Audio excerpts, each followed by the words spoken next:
आज मुख्यमंत्री पद की 8वीं बार शपथ लेंगे नीतीश कुमार।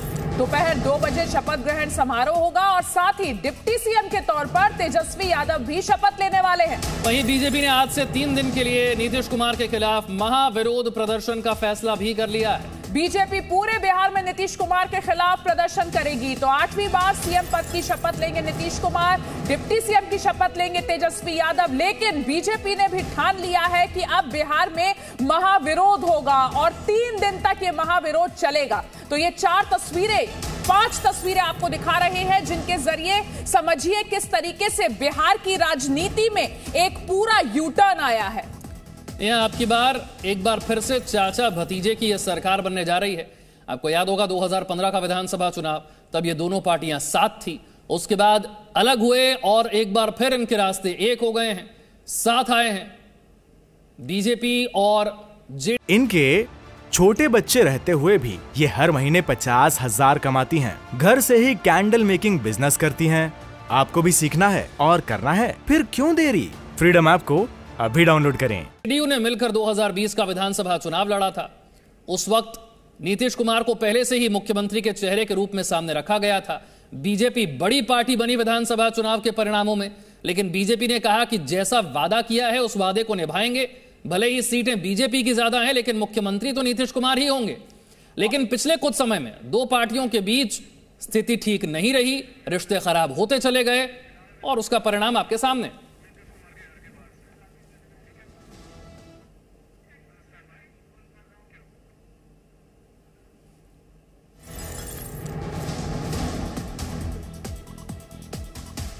और ज्यादा जानकारी देने के लिए मेरे सहयोगी अमित इस वक्त हमारे साथ जुड़ गए हैं। नीतीश कुमार के आवास के बाहर से अमित हमारे साथ है।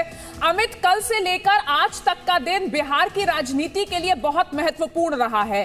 कल जो भी तस्वीर बदली वो हमने देखी और आज शपथ ग्रहण समारोह है। इस वक्त बात सिर्फ बिहार की और बिहार में जिस तरीके से सियासत गरमाई हुई है उसकी।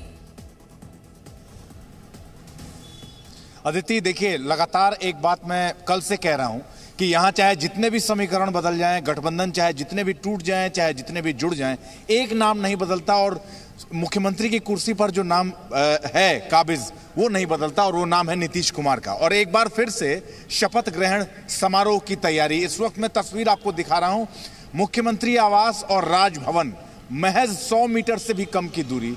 और वैसे में आप देखिए, इस वक्त ये सीधा मुख्यमंत्री आवास की तस्वीरें हम आपको दिखा रहा हूं। हालांकि सुबह का वक्त है, कल पूरे दिन यहां हलचल रही और ये एक पूरा कॉरिडोर यहां से निकलता है मुख्यमंत्री के आवास से। और मैं आपको यहां से ये दिखाने की कोशिश कर रहा हूं कि मुख्यमंत्री के आवास से राजभवन की दूरी, ये सामने आपको जो दिख रहा है गेट, ये राजभवन का गेट है। राजभवन की दूरी 100 मीटर की भी नहीं है। यानी कि कल लगातार जो बात हो रही थी कि नीतीश कुमार मुख्यमंत्री आवास से राजभवन का फासला क्या आज ही तय करेंगे या तय नहीं करेंगे, लेकिन कल दोपहर तक नीतीश कुमार ने स्पष्ट कर दिया कि वो फासला वो आज ही तय करेंगे। कल फासला तय करने के बाद कल ये पूरा पावर सेंटर, बिहार का पावर सेंटर इसी राजेंद्र चौक के आसपास सीमित हो गया था। तमाम कार्यकर्ता दोनों ही पार्टियों के, और एक जो कहते हैं कि राजनीति में जो दिखता है उसी को लोग याद रखते हैं। तो कल शाम को जब तेजस्वी यादव के साथ वो मुख्यमंत्री आवास से निकले और राजभवन पहुंचे और समर्थन पत्र देने के बाद जब वापस आ रहे, बिल्कुल आज ही मुख्यमंत्री पद की शपथ लेने जा रहे हैं नीतीश। मैं आपके पास लौटूंगा। अमित, हमारे साथ पटना बीजेपी ऑफिस से रवि त्रिपाठी भी जुड़ गए। रवि, अब सवाल यही है कि बीजेपी का अगला कदम क्या हो गया? क्या सिर्फ सड़कों पर विरोध कर बीजेपी रह जाएगी या फिर कुछ और रणनीति है आगे के लिए जो सोच रखी है? नहीं, देखिए, बीजेपी को सड़क की राजनीति तो करनी होगी। बिहार में बीजेपी को अपना वजूद बनाना पड़ेगा। देखिए, बिहार में बीजेपी को सीटें मिली, ऐसा नहीं है कि नहीं मिली है। नीतीश कुमार को बीजेपी ने ही खड़ा किया, धीरे धीरे करके खड़ा किया, और जब नीतीश कुमार खड़े हो गए तो उन्होंने बीजेपी को पैदल कर दिया। आप 2013 की बात देख लीजिए, 2013 में जैसे वो छोड़ के गए, 17 साल का गठबंधन छोड़ के गए। मैं एक तस्वीर दिखाना चाहूँगा बीजेपी की क्या तैयारी चल रही है। ये बीजेपी दफ्तर है पटना का, देखिए, जहाँ हर घर तिरंगा अभियान, अभी चूँकि 15 अगस्त का पूरा अभियान चल रहा है, उसके बीच में ये तैयारी चल रही है।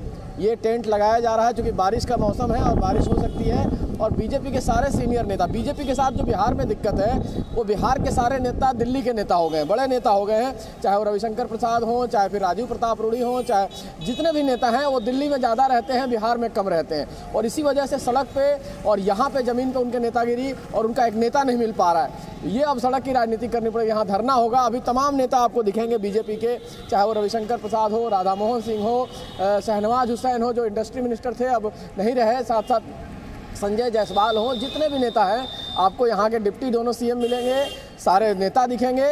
और ये कहीं ना कहीं एक यूनिटी के साथ इनको लड़ाई जमीन पर लड़नी पड़ेगी और मुद्दों की लड़ाई लड़नी पड़ेगी। जिस तरह से कहा गया है बीजेपी की तरफ से कि नीतीश कुमार ने उन्हें धोखा दिया है, विश्वासघात किया है। बीजेपी की रणनीति क्या होगी रवि बता रहे हैं, हम आपके पास आगे लौटेंगे, लेकिन इसे लेकर राजनीतिक बयानबाजी कैसे हो रही है ये आपको सुनवाते हैं। एक तरफ सुशील मोदी, दूसरी तरफ नीतीश कुमार, क्या कह रहे हैं वो जरा सुनिए। ने आज तक कभी भी अपने किसी सहयोगी को धोखा नहीं दिया।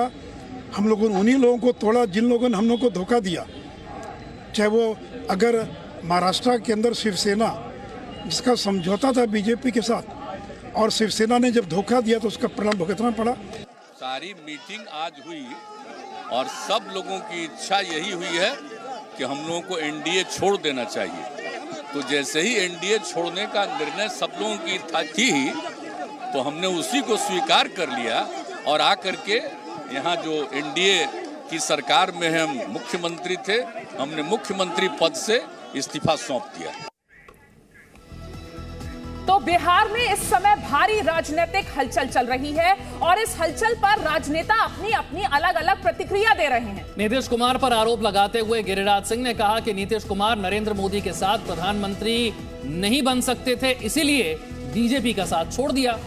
वहीं बात तेजस्वी यादव की करें तो तेजस्वी यादव ने बीजेपी पर तंज कसते हुए कहा कि बीजेपी जहां होती है वहां की विपक्षी पार्टी को खत्म करने लगती है। लोग हल्ला है कि ये प्राइम मिनिस्टर के दौर में आगे आ रहे हैं, इसीलिए अब नरेंद्र मोदी के साथ रह करके हम प्राइम मिनिस्टर नहीं बनेंगे, इसीलिए हम नरेंद्र मोदी फिर ये तेजस्वी जी के साथ गए हैं। अब तेजस्वी जी तो अब पलटू राम नहीं कहेंगे क्योंकि उन्हीं के तरफ पलटे हैं। नॉर्दर्न इंडिया में अगर आप देखें, हिंदी पट्टी में देखें तो भाजपा का अब कोई अलायंस पार्टनर नहीं रहा, एक भी अलायंस पार्टनर भाजपा का नहीं है। और ये तो इतिहास बताता है कि भाजपा जहां रहती है, जिसके साथ रहती है, उसको खत्म करने में लगी रहती है। आप पंजाब देख लीजिए, आप महाराष्ट्र देख लीजिए, और जो बिहार में हो रहा था वो किसी से छुपा है क्या?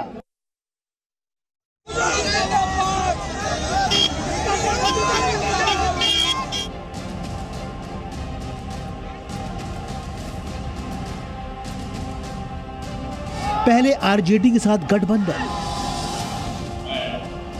फिर बीजेपी के साथ चले गए और अब फिर आरजेडी से हाथ मिलाया। अगर राजनीति में उतार चढ़ाव की बात करें तो बिहार के सीएम नीतीश कुमार का राजनीतिक करियर इस एक लाइन पर सबसे सटीक बैठता है।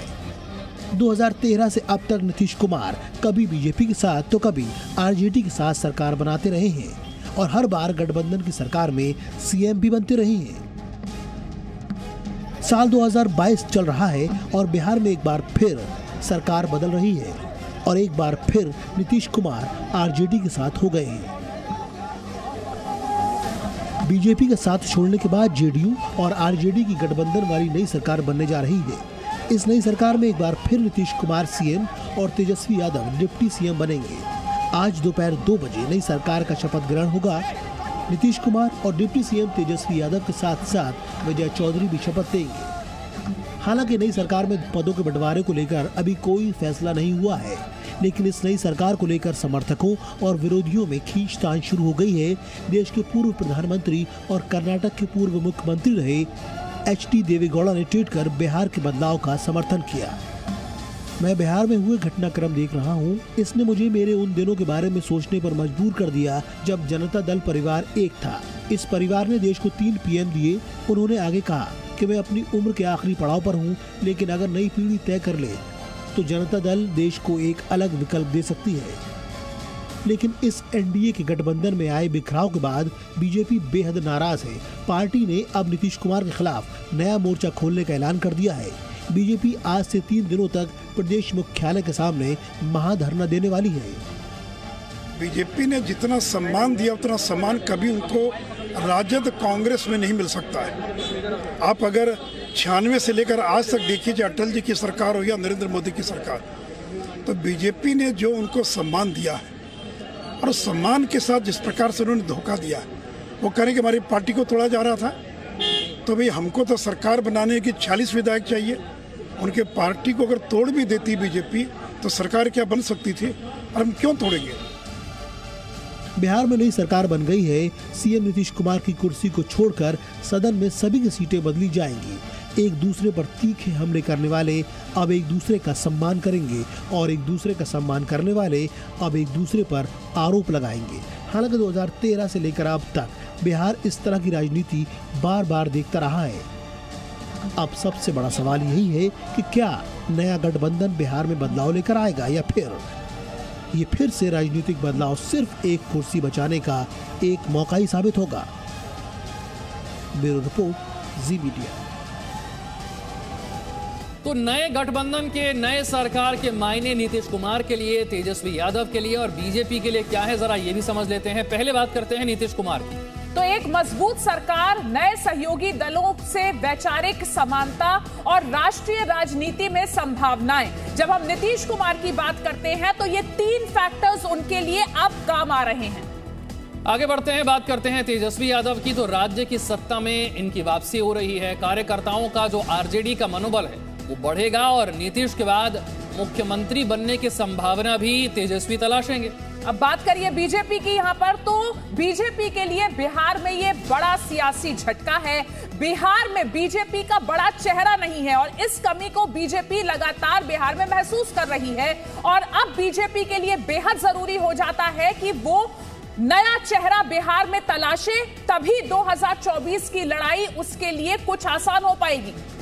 छोटे दल जो बचते हैं इसके बाद, उनके लिए यह है कि अब वो विस्तार की योजना बनाएंगे। खासतौर से हिंदुस्तानी अवाम मोर्चा ने स्थिति को बरकरार रखा है। बाकी दलों के पास भी एक मौका है कि वो बिहार में अपनी सीटें, अपना जनाधार कुछ और बढ़ा पाएं। तो ये नई गठबंधन और नई सरकार के मायने बिहार में सभी राजनीतिक दलों के लिए।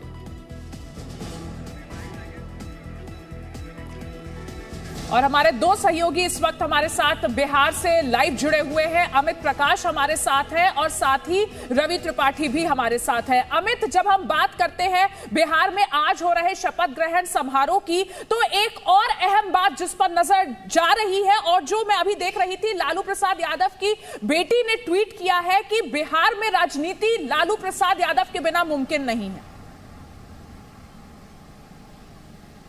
देखिए, ये बात सब जानते हैं, ये बात बिहार की सारी राजनीतिक पार्टियां जानती हैं कि लालू की पार्टी हमेशा से एक अहम घटक दल रही है। कल जब ये बातचीत आगे बढ़ रही थी और शाम को जब आरजेडी और जनता दल यूनाइटेड के जो सपोर्टर्स थे, जब वो एक साथ आए तो चाचा और भतीजे का नारा लगातार लग रहा था। और ये दोनों की स्ट्रैटेजी का एक हिस्सा था आदित्य, कि नीतीश कुमार और तेजस्वी यादव जब राजभवन के उस गेट से निकले जिसके सामने इस वक्त मैं मौजूद हूं, गेट नंबर 5 से, तो उन्होंने ये तय किया कि गाड़ी से निकलने के बाद जब गाड़ी बाहर आएगी उसके बाद दोनों उस कार से बाहर आ गए। एक ही कार में दोनों सवार थे और दोनों उस कार से बाहर आए और फिर वहां से पैदल चलते हुए वो एक अणे मार्ग तक पहुंचे जो मुख्यमंत्री का आवास है।